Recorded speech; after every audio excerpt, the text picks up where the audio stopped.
Bonjour à tous, chers mnémonautes. Le sujet d'aujourd'hui est la mnémotechnie. Ce procédé est utilisé depuis l'Antiquité pour aider la mémoire. Mais tout d'abord, nous allons étudier ce qu'est la mémoire avec notre neurologue du jour, le Dr Lajley. La mémoire est une activité biologique et psychique qui permet d'emmagasiner, conserver et restituer des informations. Son contraire est l'oubli, et c'est pour contrecarrer ce dernier que nous allons voir comment entretenir ce fabuleux outil qu'est la mémoire, en utilisant, entre autres, des moyens mnémotechniques. Après cette définition, nous allons essayer de comprendre en quoi la mnémotechnie aide-t-elle à la mémoire. Pour ce faire, nous allons raconter l'histoire de Sinomide de Séos, un poète grec qui, durant un accident dans un banquet, dont il a été le seul survivant, a réussi à se rappeler de la place de chacune des personnes présentes, pour aider les familles à retrouver les corps. Nous allons donc demander maintenant à Dr Lajley comment est-ce possible. Tout d'abord, il faut savoir qu'il existe 3 types de mémoire. La première, la mémoire auditive. Par exemple, lire ses cours à voix haute pour les retenir, c'est une façon. La seconde est la mémoire visuelle. Par exemple, se retenir des lieux stratégiques ou des endroits stratégiques pour pouvoir se repérer. La dernière, si jamais vous n'êtes aucune des deux mémoires, c'est la mémoire kinesthésique, qui consiste à se projeter dans l'action, à être l'acteur si vous voulez la retenir. Dans l'histoire racontée précédemment, Sinomide de Séos utilise sa mémoire visuelle.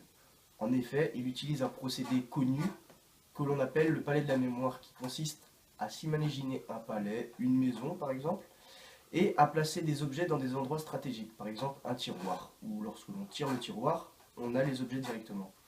Là, ce qu'il a fait, c'est-à-dire qu'il a remplacé les objets par les convives et qu'il les a placés, qu'il les a imaginés autour du buffet.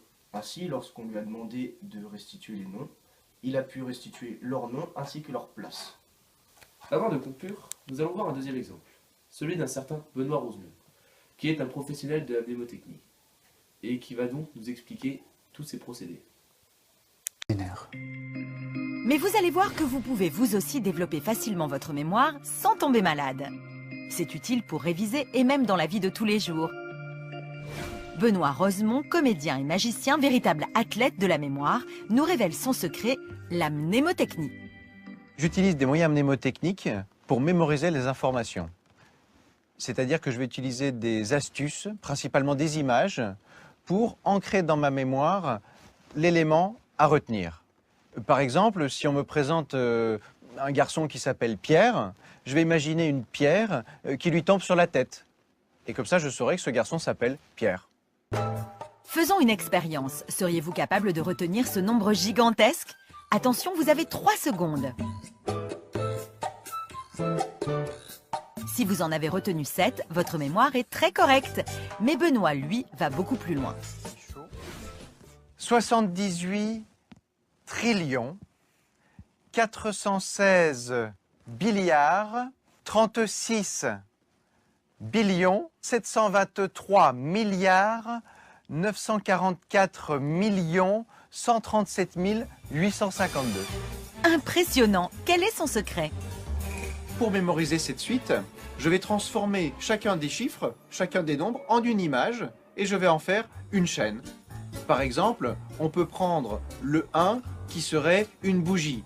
Si vous prenez un signe en 2, si vous le dessinez, vous obtiendrez le chiffre 2.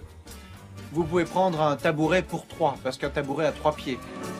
Le but, mémoriser plutôt qu'un nombre, une bougie qui éclaire un signe sur un tabouret. Benoît se base sur sa mémoire visuelle, car nous avons chacun une mémoire privilégiée, qui dépend du sens par lequel nous percevons les informations. Explication. Prenons le mot pompier. Si vous associez immédiatement ce mot à l'image d'un pompier, c'est que vous vous servez de votre mémoire visuelle. En revanche, si vous associez ce mot au bruit d'une sirène, c'est que vous faites appel à votre mémoire auditive. Avec la méthode de Benoît, vous pouvez même éviter de faire des fautes d'orthographe. Démonstration. Par exemple, si vous voulez vous souvenir comment écrire libellule, y a-t-il 2 ailes ou pas au milieu? Eh bien c'est très simple, une libellule a 4 ailes. Vous avez du mal à retenir le nom difficilement prononçable d'une personne? Là encore, grâce à sa méthode mnémotechnique, Benoît a la solution. Imaginons un Big Mac qui serait posé sur des skis. J'aurais Mac et les skis. Et avec Mac les skis, je peux retenir Mac les skis. Étonnant, non? Voilà comment, grâce aux images mentales, vous pouvez vous aussi booster Et votre voilà, mémoire. c'est tout pour notre reportage. J'espère que vous aurez appris autant de choses que moi et que vous vous coucherez moins bête ce soir.